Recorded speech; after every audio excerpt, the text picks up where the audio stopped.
Kau ambil itu makan gizi gratis. Hah? Yang mestinya 10.000 tinggal 6.500. Karena dipotong sama kepala dinas, dipotong sama tim sukses, dipotong sama calo.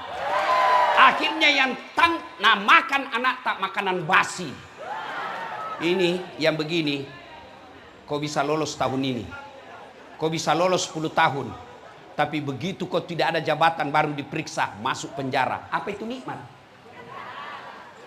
Saya mau tanya ibu-ibu, bapak-bapak, nama surah yang paling pendek dalam Quran. Ayo. Hah? Apa nama surahnya? Oh, macam mana paling tahu ya, Masya Allah. Bujur banar. Inna a'tainakal kautsar.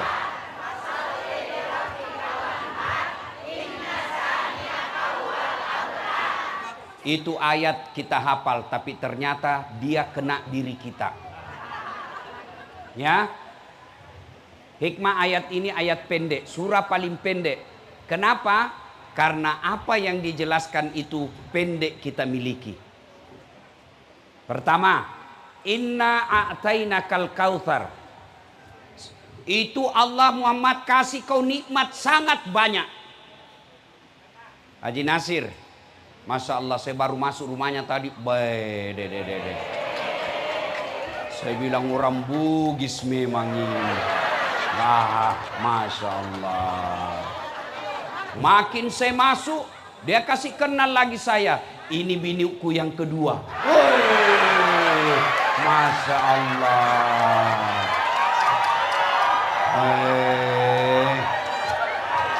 Banyak duitnya, banyak juga bininya. Masya Allah.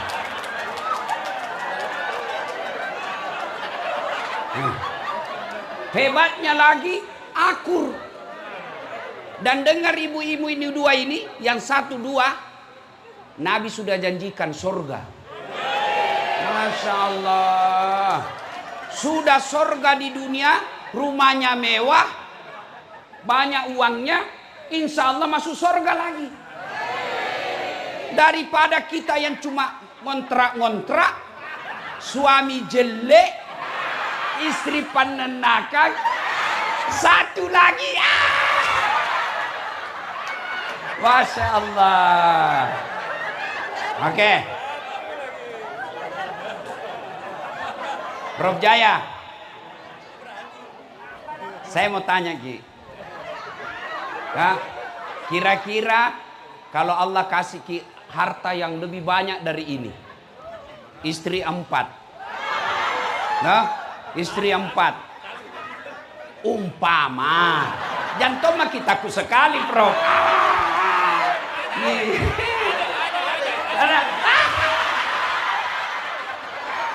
Masya Allah. Jadi umpama, oke, jami paling 4, rezeki banyak, tapi Allah langsung kasih ki stroke, lumpuh, bisu, tuli. Mau ki kira-kira, Prof? Tidak mau. Tidak mau. Ibu-ibu, Allah kasih ki tiba-tiba rezeki emas 50 kilo. Mau ki, Bu? Mau. Tapi langsung lumpuh, kena serangan jantung. Mau, Ibu? Berarti jangan selalu berpikir harta itu nikmat. Mana tadi yang calon sekda? Baru calon. Oke lah, langsung Bapak langsung besok diangkat jadi sekda. Tapi begitu langsung diangkat sekda, sorenya langsung kena ginjal. Mau? Mau? Berarti nikmat itu bukan jabatan. Iya. Apa lagi? Ibu, mau saya kasih mobil?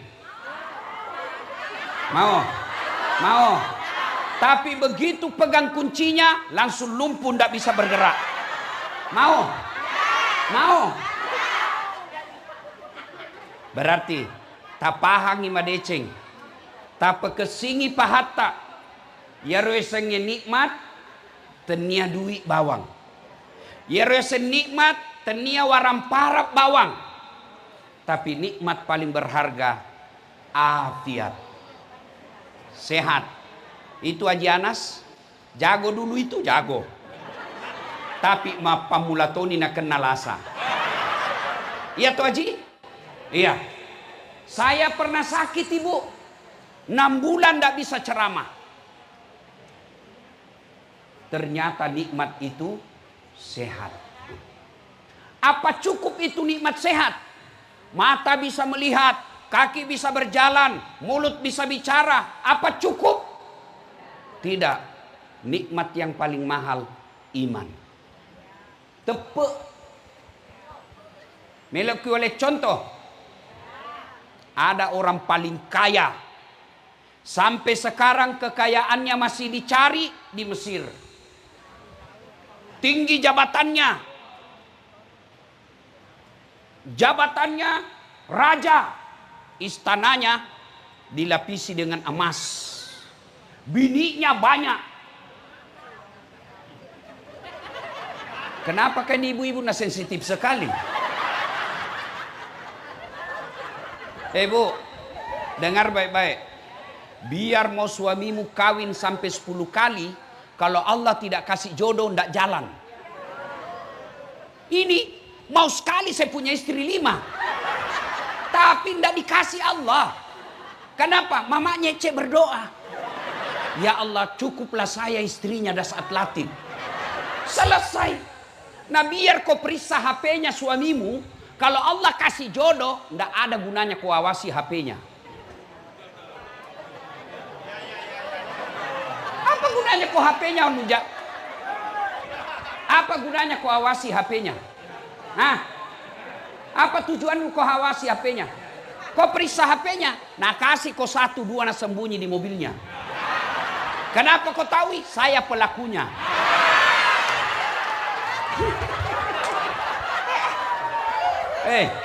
Ibu. Dia kaya, raja, terkenal, cakep, tapi dia gak tepuk nah. Tidak ada imannya. Maka Allah hinakan. Dialah Fir'aun. Maka pejabat, wali kota, wakil wali kota, bupati, wakil bupati, gubernur,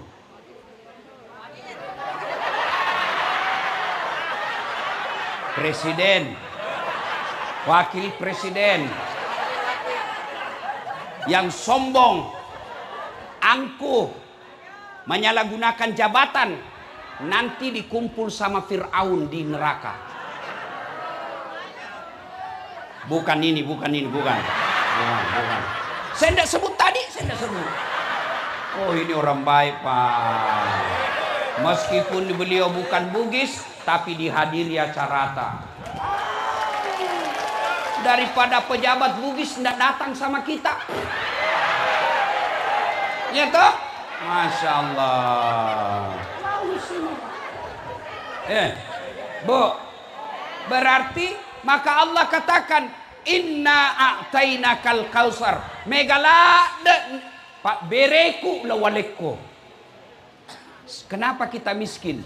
Karena kita selalu merasa harta itu uang, harta itu kebun, harta itu deposito, harta itu emas. Nah biar ada semua itu, kalau tidak ada nyawamu,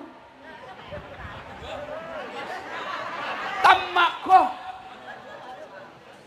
Maka jangan selalu merasa miskin. Saya kaya. Apa kekayaanku? Banyak temanku.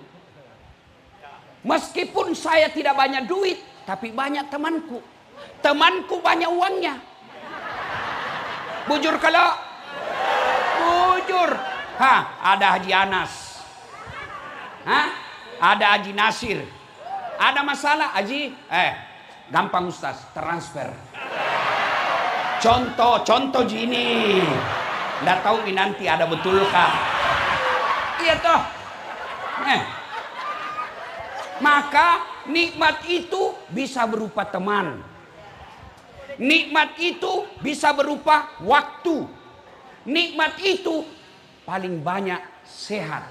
Makanya kita selalu diingatkan dalam surah Ar-Rahman, fabi ayyi ala'i rabbikuma tukadziban. Coba, kita hafal semua, tapi kita tidak maknai.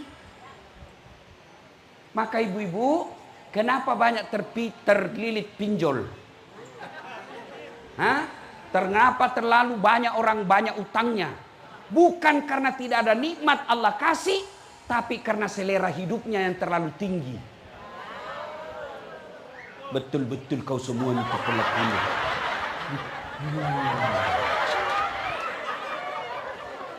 Apa maksudnya, Bu? Apa maksudnya? Bu, maksudnya kalau Adam itu jilbab 10, syukuri. Ada marita 2, jangki lagi mau tambah. Biasa banyak ibu-ibu, Ustaz, banyak sekali utangku. Berapa lemari-Rita? Apa hubungannya, Ustaz? Jual itu karena biar tidak ada lemarimu bisa jago hidup. Ustaz, banyak sekali utangku. Berapa motormu? Semua anakmu punya motor? Iya, jual nih, bisa jalan. Yang penting tidak ada utangmu. Paham? Cukup itu? Oke, selesai Mi. Ya. Oke. Sudah paham makna ayat pertama? Inna a'taina. Ayat kedua, fasalli li rabbika. Kalau Allah kasih kamu nikmat, banyak Allah kasih kau nikmat. Nikmat itu seperti apa nikmat saya? Nikmat populer, itu nikmat. Saya tidak banyak uang, tapi saya populer. Karena populer, banyak uang. Nikmat itu pendidikan. Nikmat itu sekolah. Karena ada sekolah, Allah kasih rezeki yang lain. Kau kira jabatan nikmat? Berapa itu pejabat ditangkap? Mau jadi gubernur habis 500 miliar. Berujung ditangkap KPK. Ini aslinya orang beleng-beleng. Masuk pilkada 500 miliar uang habis. Berujung ditangkap KPK. Apa itu nikmat? Azab pacalla bahasa ugina. Saya ada uangku 500 miliar, ngapain saya jadi pejabat? Saya bangun masjid 10 miliar sudah paling cantik itu. Saya pakai sogok mama nyecek 10 miliar. Supaya dia kasih KSK kawin lagi. Masih ada 480 miliar. Coba. Saya pakai pergi bulan madu 20 miliar. Masih ada lebih 400 miliar. Saya buka usaha 100 miliar. Saya bisa perintah politisi kalau ada usahaku. Apa jabatan itu nikmat? Belum tentu. Kapan jabatan nikmat? Kalau dia mendorongmu masuk surga. Tapi kalau dia dorong kamu mengkhianati rakyat, kau bohong. Kau ambil itu makan gizi gratis.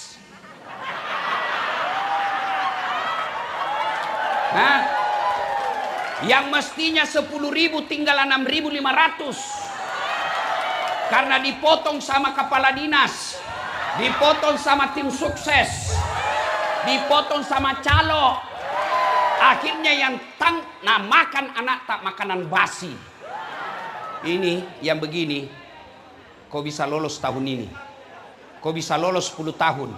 Tapi begitu kau tidak ada jabatan baru diperiksa. Masuk penjara. Apa itu nikmat? Apa itu nikmat? Maka jangan selalu kamu merasa tidak ada nikmat. Degaga kesik nalengak puang Allah Ta'ala. Nikmat itu diantaranya istri yang soleha. Nah biar banyak uang kalau istrimu pan rasu-rasu. Tekol lisu kok. Yolo kesik yolo. Agak tekol lisu. Ada begitu di sini istrinya? Ada? Ada? Berhenti kok jadi laki-laki. Yuk. Sudah.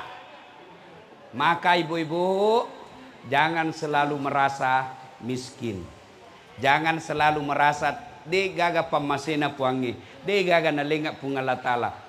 Megala de naleki pungala tala. Itulah ayat sehingga dikatakan kamu tidak bisa menghitung nikmat yang saya kasih kau. Maka kata Allah, setelah saya kasih kau begitu banyak nikmat, syarat yang ayat yang kedua, inna a'tainakal kautsar fasalli li rabbika wanhar, maka dirikanlah sholat. Kalau kau bersyukur, sholat. Kenapa Allah tidak katakan maka berpuasalah, maka berhajilah? Kenapa Allah tidak katakan kalau kau bersyukur haji kau, kalau kau bersyukur puasa kau, tapi dikatakan sholat kau? Kenapa sholat? Karena puncak pengkhianatan kepada Allah adalah melalaikan sholat. Kan orang sombong itu yang tidak bersyukur. Ya.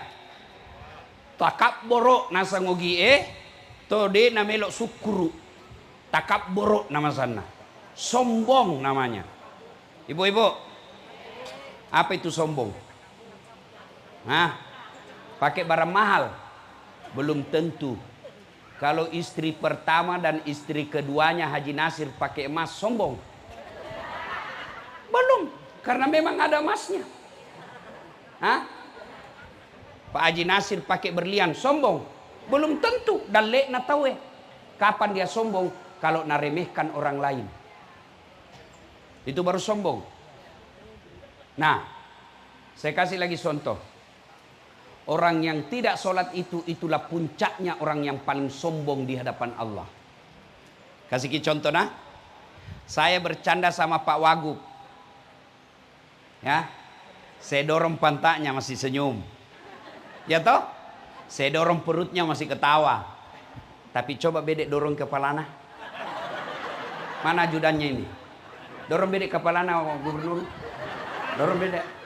Nah, kenapa? Alena beliau ada sama kepala.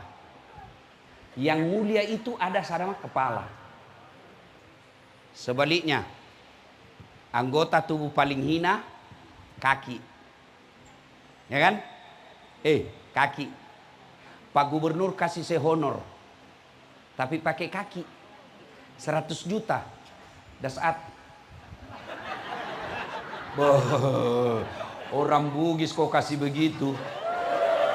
Nah bilang namo de gaga duiku aja umpakatuna ka lau gajak ko. Iya toh? Kenapa? Kehinaan ada pada sama kaki. Iya toh? Maka ketika kau sujud di hadapan Allah, kepalamu yang paling mulia, alena beliau yang paling mulia, hinakan seperti telapak kakimu, karena kau ketemu dengan Allah yang maha kuasa, yang jadikan kamu sujud kau. Sayang, saya melihat lebih banyak orang kaya yang diberi nikmat berlebih oleh Allah, dia jugalah yang tidak sholat.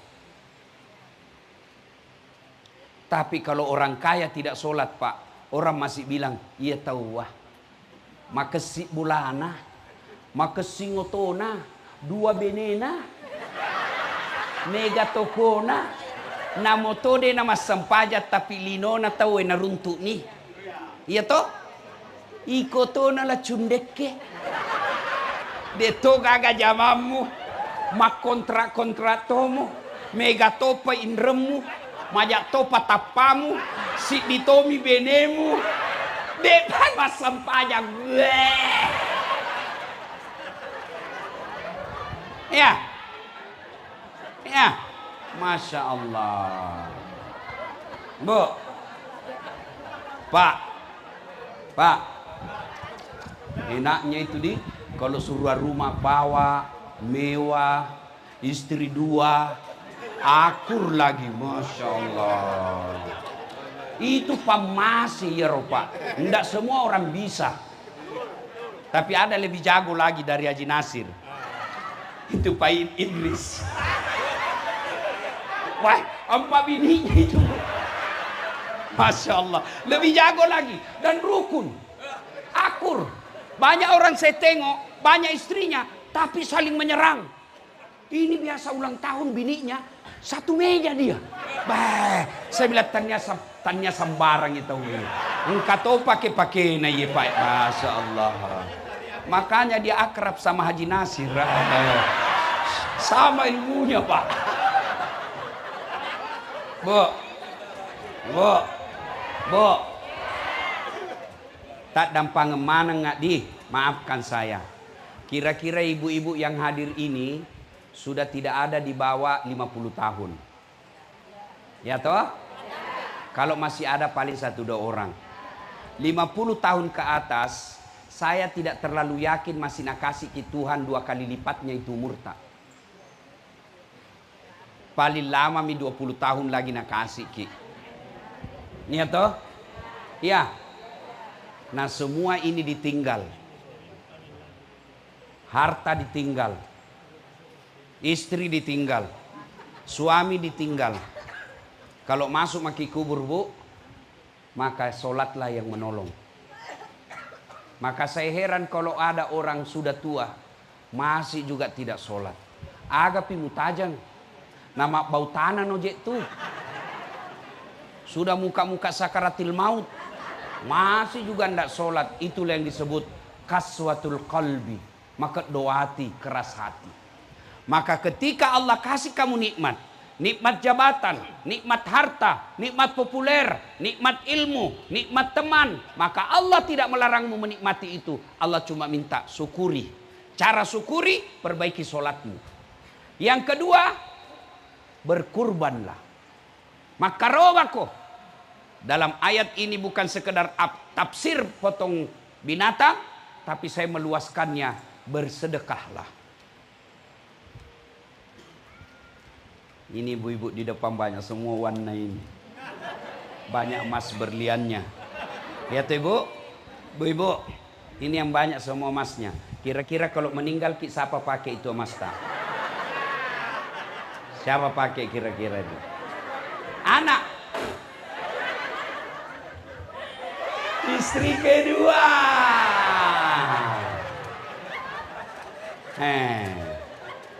Nak tarik itu nak cincin tak? Cincin kau itu. Ndak mau keluar bu, nak kasih sabun. Sudah itu nak cabut lagi gelantak. Siap kilo ye berat ubadu. Mencaji ulawang. Tapi dah buka ji. Nak buka lagi kalung. Ini dulu waktu kita pergi Dubai.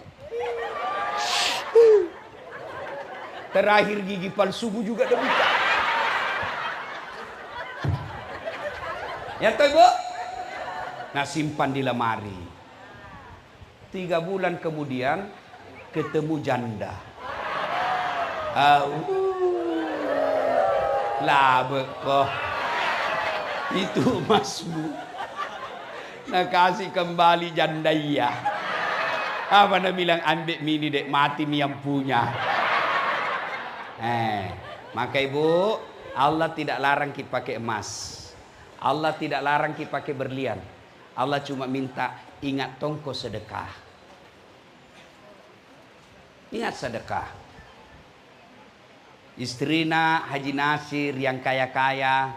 Biasa ibu-ibu kaya itu selalu saya bilang, yang kaya itu jangan kau pakai yang asli. Yang palsu mau saja kau pakai. Kenapa? Biar palsu orang tidak percaya. Nah bilang, masa istrinya Haji Nasir pakai palsu. Sembara to ikut muakkadah. Asli ya roh. Nah, maka pakai saja yang palsu. Yang asli, bangunkan pesantren. Bangunkan masjid. Kasih anak yatim piatu. Itu namanya pandai. Kalian juga yang miskin, jangan mau kau pakai yang asli. Biar asli orang tidak percaya. Nah boleh, kau kegato si malay roh, palsunya roh. Maka pakai saja yang palsu, yang asli bawa ke pesantren. Iya toh, bu. Pak, ada di sini sakit lama tidak sembuh-sembuh. Coba ki sedekah. Saya kasih ki contoh kasusku. Kasus saya yang terakhir. Pulang saya Timika, Freeport ceramah. Tiba-tiba suara saya parau, susah keluar. Stres kan kalau penceramah hilang suaranya. Kalau kaki di masalah, tidak masalah, kan bisa jadi ngomong. Begini saya bicara, saya ke dokter. Apa kata dokter? Saraf pita suaranya Ustadz rusak, tidak bisa mi baik. Stres saya. Saya bilang sama anggota tim saya, kau cari orang yang bisa dibantu. Yang pertama saya ketemu fakir miskin, janda tua, tinggal sendiri, tunanetra, tidak bisa, rusak penglihatannya. Saya pergi datangi, kasih sedekah, kemudian saya niat untuk operasi. Yang kedua saya cari lagi orang, dapat lagi di medsos, ibu-ibu yang tidak layak huni rumahnya. Sudah dibilang tidak layak disebut rumah tinggal. Saya bedah rumah, saya perbaiki rumahnya. Sudah selesai, saya pergi ke dokter Singapura berobat. Di Mount Elizabeth. Begitu dites, apa nak bilang? Ah, ini bukan pita suara rusak Ustadz. Ini hanya asam lambung. Coba bayangkan, pamasena puangi. Sekarang bisa menceramah. Padahal dokter bilang tidak bisa sembuh. Tidak ada yang mustahil kalau Allah. Maka ibu-ibu, kalau ada merasa sakit sudah makin masuk kiri kanan dokter tidak sembuh-sembuh, coba ki bedek terapi sedekah. Coba ki sedekah. Termasuk ibu-ibu, kalau ada suamimu kurang ajar, sedekahi. Termasuk bapak-bapak, kalau ada istrimu cerewet, sedekahi. Bagaimana caranya? Kau bangun sholat hajat. Selesai sholat hajat berdoa. Ya Allah, Engkau yang sahat melindungi, memelihara. Ya Allah, pelihara suamiku. Lindungi suamiku dari perempuan jahat. Saya niatkan ini 5 juta tolak bala. Mudah-mudahan Engkau pelihara suami saya. Bismillah. Insya Allah.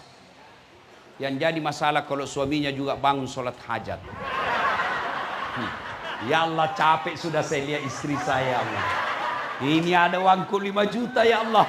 Saya sedekah tolak bala. Mudah-mudahan 5 juta ini istriku ikhlas saya kawin lagi. Bingung malaikat yang mana ini dikabulkan. Ibu ya, bersedekah. Nah, kalau dia dikasih nikmat oleh Allah, dia tidak sholat, dan dia tidak mau bersyukur dengan berkurban dan bersedekah, maka apa ayat yang ketiga? Fasalli li rabbika wanhar. Walani pamaseku, kau lepas dari kasih sayangku. Uangmu banyak tapi penyakitmu kumpul. Rumahmu mewah tapi tidak bisa kau nikmati. Anakmu banyak tapi kurang ngajar. Duitmu banyak tapi penyakit bertumpuk. Bahkan bisa jadi kamu mati dalam kekafiran. Itu baru di dunia, apalagi kalau di akhirat. Maka agar kita termasuk orang-orang yang pandai bersyukur, nah panggil Ki Haji Nasir. Datang Ki pengajian seperti ini. Mudah-mudahan selesai dengar pengajian ada perbaikan dan kita bermohon kepada Allah, mudah-mudahan ada ilmu dan bisa diamalkan dalam kehidupan sehari-hari. 1. 2, ini ada kuenya orang Bugis. Apa namanya nih? Apa namanya nih? Berongko. Ini kepanjangannya Barakuk Mato Laudoko. Artinya saya bungkus diriku sendiri. Apa ini Bu? Terbuat dari apa ini bungkusnya? Apa? Daun. Apa isinya? Pisang. Itu maknanya orang Bugis, apa yang ada di hatinya, itu yang diucapkan, itu yang dilakukan. Taruh wadah, taruh gaul. Bukan munafik. Apa itu munafik? Lengi ni pau, letoi na pigau, letoi na bicara. Itulah kita orang Bugis. Ada disebut bahasa hati. Etok namanya. Etok hati. Bahasa mulut. Etek namanya. Etek na adae. Bahasa pantat. Etuk namanya. Ya. Etok, etek, etuk. Apa maknanya Ustaz? Engkau tahu etekna pada etokna atinna soroga tawamu. Engkau tahu etekna si salah etokna atinna etuk tawamu. Kamu tidak lebih mulia dari kentut. Saya berharap saudara-saudara KKSS jangan tinggalkan tarwada tarogau. Itu yang membuat kita orang Sulawesi dihormati di mana-mana. Karena kita tarwada tarogau. Pak Wagub, mungkin Bapak tidak menyadari dan kita juga orang Sulawesi kurang menyadari. Lihat rumah makannya orang Sulawesi. Semua dapurnya di depan. Coto di depan. Konro di depan. Palu basah di depan. Sop saudara di depan. Ikan bakar di depan. Tidak ada di belakang.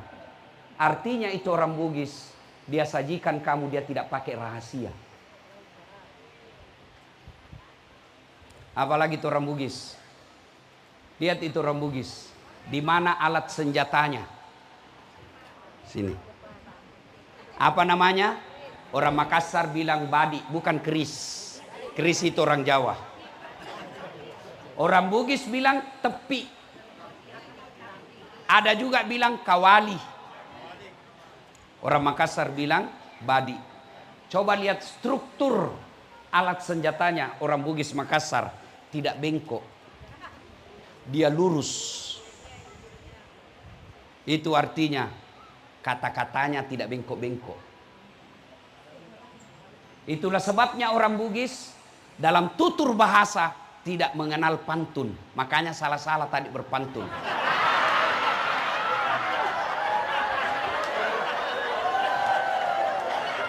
Yang mengenal pantun itu hanya di Pulau Kalimantan, Pulau Sumatera, Pulau Jawa. Orang Bugis tidak berpantun. Kalau mereka suku lain mau melamar anak gadis, dia bilang begini, aku melihat ada bunga di taman. Cakep. Bunga itu sudah siap untuk dipetik. Mau melamar itu maksudnya. Kalau orang Bugis, besar ini anakmu kasih kawin sama anakku. Nah begitu orang Bugis, tidak ada beda-beda begini. Iya. Oke. Lihat lagi orang Bugis. Di sini badiknya. Maknanya dia tidak ada sembunyi-sembunyi. Kalau ada orang bilang suku lain sumbu pendek, Bugis Makassar tidak pakai sumbu. Kalau dia tidak suka, tidak banyak bicara, langsung ditikam saja. Ya. Coba lihat, suruh masuk rumah. Orang Bugis, tabe, tamaki. Artinya apa? Tidak ada rahasia. Nah buka semua. Ya. Kemudian orang Bugis kalau suruh di mana rumahnya Prof Mas Jaya? Kasar tidak, sportif. Ini namanya sportif. Telunjuk namanya ini. Pak Jello. Telunjuk dipakai menunjuk. Ibu heran. Memang saya mengajar mata kuliah komunikasi antar budaya. Saya pelajari yang begini. Tuh, orang Bugis. Meja makannya selalu ada isinya. Kalau dia datang bertamu orang, meskipun bukan jam makan, pandreyolo. Kalau dia malu tanya orang lapar atau tidak, nah tanya tuh. Tete siaga mau selai balik papan. Tete serah. Berarti dia panam mandre. Tuh dia tanya tuh. Itulah orang Bugis. Maka muncullah filosofi orang Bugis. Pada ini padaelo. Si patuo, si patoko. Mali, si parape. Malilu, si pakainga. Cedek tak mega ibagi-bagi. Itulah orang Bugis. Maka jangan heran, di mana-mana kita datang pasti ketemu orang Bugis. Saya ke Sabah, Sarawak, ini ada orang Keke dari Kinabalu. Ya, saya kasih kenal dulu rombongan saya. Ini Ustadz Halim, Muhammad Halim, Abdul Halim. Ini muka Indonesia tapi orang Vietnam. Orang Vietnam ini, Bu. Vietnam, bahasa Vietnam. Ya, saya ketemu di Madinah. Beliau ulama di Vietnam. Tugas beliau Pak Wagub mencop orang kalau mau bikin warung makan, dia mengeluarkan halal, sertifikasi halal. Nah itu beliau. Ini Arifin Lukman dari Keke, Das Atlatif. Ya kan? Nah kemana-mana kita ketemu orang Bugis. Dan saya belum pernah mendapat sejarah atau berita orang Bugis diusir di suatu tempat. Tidak pernah. Kenapa? Karena orang Bugis kalau dia pergi merantau, dia berupaya dari awal, dari kecil, dari rendah, naik, sukses. Dan hebatnya kalau sukses, pasti dia dermawan. Degaga kalinga tosogi na ogi masekke. Gaga. Itulah sebabnya setiap pilkada di Kaltim, KKSS selalu dicari. Iya tuh Pak Wagub? Nah, kenapa? Karena kalau orang Bugis jadi tim sukses, dia tidak minta uang, bahkan dia jual mobilnya untuk kasih menang orang. Maka wajar Pak Wagub hadir di tempat ini sebagai apresiasi terhadap penghormatan suku Bugis. Tapi kalian orang Bugis, kalian perantau di tanah Kalimantan. Hormati orang yang ada di sini. Hormati orang Dayak. Muliakan orang Banjar, muliakan orang Kutai, karena mereka lapang dada menerima kalian sebagai orang perantau. Mewakili warga kerukunan Sulawesi Selatan, di tempat ini saya ingin mengucapkan terima kasih setinggi-tinggi penghormatan kepada seluruh saudara-saudara kami asli penduduk tempatan Kalimantan, atas jiwa besar Bapak Ibu, saudara-saudara menerima saudara kami Bugis Makassar yang merantau dan cari nafkah di sini. Mudah-mudahan kelapangan dada dan hati Bapak Ibu menerima kami menjadi ladang amal untuk kebaikan dunia dan akhirat. Demikian usikum wa nafsi bitaqwallah. Fastabikul khairat. Assalamualaikum warahmatullahi wabarakatuh.